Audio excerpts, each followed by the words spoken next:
যোগ্যতা খুবই গুরুত্বপূর্ণ একটা আলোচনা করতে চাই এবং সেই আলোচনায় আমার অতি প্রিয় ফারুক ভাই রয়েছেন এবং বুলবুল ভাই, আমিনুল ইসলাম বুলবুল, বাংলাদেশ ক্রিকেট বোর্ডের প্রেসিডেন্ট, তিনি রয়েছেন। বাংলাদেশ স্পোর্টস পলিটিক্সে নতুন একটা মেরুকরণ হতে যাচ্ছে সেই আলোচনা, এবং সেই আলোচনার শুরুতেই টপ লাইনে আপনারা যেটা দেখেছেন এটা খুবই সত্যি। এই ডিসকাশনটা এই মুহূর্তে ঢাকার ক্লাব পাড়ায় খুবই প্রাসঙ্গিক, যে ফারুক আহমেদ আপকামিং বাংলাদেশ ক্রিকেট বোর্ডের ইলেকশন, অর্থাৎ পরের মাসে যে ইলেকশনটা হবে সেই ইলেকশনে একজন প্রার্থী হতে যাচ্ছেন এবং টার্গেট হচ্ছে আলটিমেটলি বিসিবি প্রেসিডেন্ট আবারও হওয়া।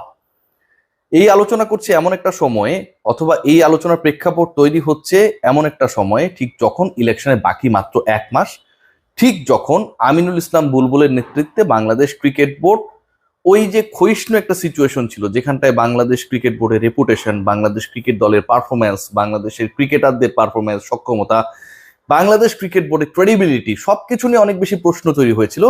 ঠিক ওই সময় Faruk Ahmed, he is on the way to be the participant of upcoming Bangladesh cricket board election.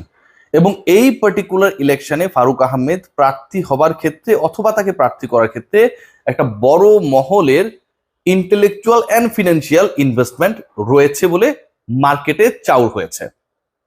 ঘটনাটা এমন ভাবে ঘটতে যাচ্ছে যখন আমিনুল ইসলাম বুলবুলের নেতৃত্বাধীন বর্তমান ক্রিকেট বোর্ড তারা একটা প্রপার মডেলে বিপিএল করতে চায়, যেখানটায় বাইরের ইনভেস্টমেন্ট তারা এনশিওর করতে চায়, এরকম একটা ব্যাপার রয়েছে। যেখানটায় তারা অতীতের দুর্নীতির তদন্ত করতে চায়, ফারুক আহমেদের টেনুরটাও যার বাইরে না। যেখানটায় বাংলাদেশ দল পাকিস্তানের বিপক্ষে হোমে টি-20 সিরিজে জয় পেয়েছে এবং আপকামিং ওয়ার্ল্ড কাপ এবং এশিয়া কাপ একই ফরম্যাটে। যেখানটায় বাংলাদেশ দল অ্যাওয়েতে গিয়ে শ্রীলঙ্কার বিপক্ষে একই ফরম্যাটে প্রথম ম্যাচ হারার পর টানা 2 ম্যাচ জিতেছে, সিরিজে জয় পেয়েছে। এবং এই দলটা যখন একটা শেপে আসছে, ক্রিকেট বোর্ড নিয়ে মানুষের অসন্তুষ্টি তখন কমছে, ব্রডকাস্ট রাইটস নিয়ে একটা সময় এমনও দেখেছি যে বিটিভিতে খেলা দেখাতে বাধ্য হয়েছিল বিসিবি। সেখান থেকে যখন প্রফিটেবল একটা সিচুয়েশন ক্রিয়েট হচ্ছে, ব্র্যান্ড ভ্যালু বাড়ছে, ঠিক তখন ফারুক আহমেদ আবারও বাংলাদেশ ক্রিকেট বোর্ডে প্রত্যাবর্তনের স্বপ্ন দেখছেন। আপাতত যে পরিকল্পনাটা করেছেন বা করা হচ্ছে, ফারুক আহমেদকে যেভাবে বাংলাদেশ ক্রিকেট বোর্ডে ঢুকানো হবে, যতটুকু আমি জানি আমার সোর্সেস থেকে, সেটা হচ্ছে আপকামিং ইলেকশনে ক্লাব ক্যাটাগরি থেকে তাকে ইলেকশনের প্রার্থী হিসেবে দাঁড় করানো হবে। কোনো একটা পার্টিকুলার গ্রুপের কাছে থাকা বেশি সংখ্যক ক্লাব অথবা একটা কি বলবো নোটেবল নাম্বার অফ ক্লাবস, তারা ফুল সাপোর্টটা ফারুক আহমেদকে দেবেন। এবং যেহেতু ক্লাব ক্যাটাগরির 12 জন ডিরেক্টর আলটিমেটলি বাংলাদেশ ক্রিকেট বোর্ডের পরিচালক হিসেবে নির্বাচিত হবেন, সেখানটায় যদি ফারুক আহমেদ একজন হতে পারেন, পরবর্তী সময়ে জেলা বিভাগের 10, এনএসসির কাউন্সিলরশিপ থেকে যারা ডিরেক্টর হবেন সেখানে, এবং ক্লাব ক্যাটাগরির যারা রয়েছেন, এদের মধ্য থেকে সংখ্যাগরিষ্ঠ 13টা ডিরেক্টরের ভোট যদি এনশিওর করা যায় প্রথম বোর্ড মিটিং এ, তাহলে যেই আলোচনাটা মার্কেটে চাউর রয়েছে যে Aminul Islam Bulbul is going to be the next president of Bangladesh cricket board, সেই জায়গায় একটা বিশাল ধরনের চমক আসবে এবং ফারুক আহমেদ পরে বোর্ড প্রেসিডেন্ট হিসেবে দায়িত্ব গ্রহণ করবেন। আমিনুল ইসলাম বুলবুল যে জায়গাটায় ভুল করেছেন এবং চ্যালেঞ্জে পড়তে যাচ্ছেন, বুলবুল ভাই আমার অনেক প্রিয় মানুষ, কিন্তু এই আলোচনাটা করা দরকার ক্রিকেটের স্বার্থে, সবার সাথে।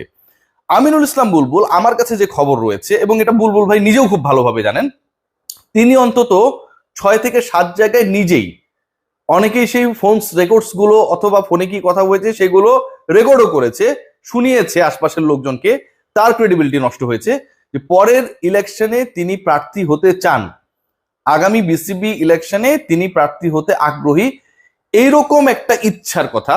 এই ইচ্ছাটা তার থাকাটা অন্যায় না, তিনি যে কাজটা শুরু করেছেন অসম্ভবভাবে ভালোভাবে এগিয়ে চলছেন, এবং সেই জায়গার একটা ফিনিশিং টাচ দেওয়ার জন্য হলেও তো বুলবুল ভাইকে বোর্ডে থাকা দরকার, এটা কিন্তু কোনো ধরনের ডাউট নেই, ডিবেট নেই। কিন্তু কিছু অপাত্রে তিনি এই তথ্যগুলো শেয়ার করেছেন, he wants to be the BCB president as elected. এই আলোচনাটা তিনি যখন করেছেন, এটা সব দিকে ছড়িয়ে গেছে। সো যেখানটায় বুলবুল ভাই বিসিবি প্রেসিডেন্ট হবে, এটা সবার দিক থেকে আসার পরে তার রাজি হওয়ার কথা, সব দিক থেকে বুলবুল ভাইয়ের প্রতি রিকোয়েস্ট আসার কথা, হয়েছে উল্টোটা। বুলবুল ভাই নিজেই বিভিন্ন জায়গায় বলেছেন, বলার চেষ্টা করেছেন, তাকে কোড আনকোড সিচুয়েশনে, যে he wants to be the next president as well. So এই যে ক্রেডিবিলিটির জায়গাটা নষ্ট করেছেন তিনি, এটা আমার কাছে মনে হয় যে পরের ইলেকশনের আগে বুলবুল ভাইকে ভোগাবে। কারণ তার প্রথমত হচ্ছে যে ইলেকশন করতে চান, এই একটা মানসিক প্রেশার তাকে ক্যারি করতে হবে before the election until the election. দ্বিতীয় যেটা, ফারুক আহমেদ তিনি যখন বুলবুলকে চ্যালেঞ্জ জানানোর প্রস্তুতি নিচ্ছেন, বিসিবির ফান্ড ট্রান্সফার নিয়ে একটা আলোচনা হচ্ছে এবং সেখানটায় দুদক বলেছে যে তার এখানে ফান্ড তসরুপ করার কোনো প্রমাণ পাওয়া যায়নি। এটাকে এই মুহূর্তে তার পক্ষের লোকজন একটা বড় ব্র্যান্ডিং এর হাতিয়ার হিসেবে কাজ করছে যে ফারুক আহমেদ তার মানে ভালো লোক। অথচ ফারুককে যখন বিসিবি থেকে সরানো হয়েছে, এনএসসি অর্থাৎ জাতীয় ক্রীড়া পরিষদ, মন্ত্রণালয় কিংবা তার বিরুদ্ধে যারা অনাস্থা এনেছেন, কোনো পক্ষই কিন্তু বিসিবির ফান্ড ট্রান্সফারের জন্য তাকে দায়ী করে বিসিবি থেকে এনএসসির পরিচালকের পদ থেকে সরান নেই। ওই পয়েন্টটা ছিলই না, ওই পয়েন্টটা কোথাও ছিল না, বরং ছিল বিপিএল এ অনিয়ম, দুর্নীতি, অযোগ্যদেরকে ফ্র্যাঞ্চাইজি দেয়া, এই যে সিচুয়েশনস গুলো, এককভাবে পুরো বোর্ডকে কন্ট্রোল করা, কমিটিগুলো ডিস্ট্রিবিউট না করা, বোর্ডের টাকায় প্রমোদ ভ্রমণ করে সন্ত্রাসীদের নিয়ে বিমান ভ্রমণ করা, 5 স্টার হোটেলে যাওয়া, বাংলাদেশের খেলা দেখতে গিয়ে বড় একটা সময় ইউএইতে কাটানো, কিন্তু দল অন্য শহরে গেলেও তিনি একটা শহরেই একই দেশে থেকে যাওয়া, দল অন্য দেশে চলে গেছে। এই যে ঘটনাগুলো, এককভাবে সকল সিদ্ধান্ত গ্রহণ করা, এই ঘটনাগুলো এবং একই সাথে দোসর সরকারের লোকজনকে তার কাছের লোক বানিয়ে দেয়া, জমি কেনা বেচার ক্ষেত্রে চিহ্নিত সন্ত্রাসীর সাথে পার্টনারশিপ করা, there are many reasons for eliminating him from the Bangladesh cricket board. So এই যে ইস্যুস গুলো রয়েছে, এই ইস্যুস গুলোকে পাশ কাটিয়ে দুদক বলেছে ফারুক আহমেদ এই ইস্যুতে কোনো ধরনের অন্যায় করে নাই, সেটাকে তার ব্র্যান্ডিং এর হাতিয়ার হিসেবে কাজে লাগানোর একটা চেষ্টা চলছে। সো এই যে ব্যাপারটা চলছে, এটা কিন্তু ভয়াবহ। ভয়াবহ এই অর্থে, ultimately Faruk Ahmed and his team, his ally যারা রয়েছেন, they are challenging the existing government, cause এনএসসির কোটা এটা মনোনয়ন করা হয় গভর্নমেন্টের থেকে, সরকারের থেকে। আরো যদি স্পেসিফিক ভাবে বলি, জাতীয় ক্রীড়া পরিষদ থেকে। আরো যদি আমি স্পেসিফিক ভাবে বলি, আসিফ মাহমুদ, সজীব ভুইয়া যিনি মাননীয় উপদেষ্টা যুব ক্রীড়া মন্ত্রণালয়, তার একটা মতামতের ব্যাপার থাকে। সেখানটায় Faruk Ahmed and his group, they are ultimately partially challenging.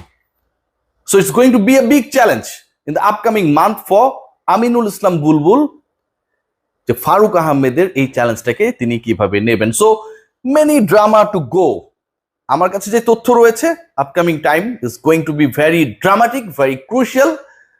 এবং একই সাথে ফারুক আহমেদকে যদি আমরা নতুন করে আবার কোর্টে যেতেও দেখি regarding his Presidency and his nomination from NSC, এই ইস্যুতে যেটা তিনি প্রিভিয়াসলি গিয়েছিলেন, তাতে অবাক হওয়ার কিছু থাকবে না। খেলা জমে উঠেছে, দেখা যাক শেষ পর্যন্ত কি হয়। রেফারির ভূমিকা দেখার অপেক্ষায় রিয়াসাদ আজিম এবং অন্যরা।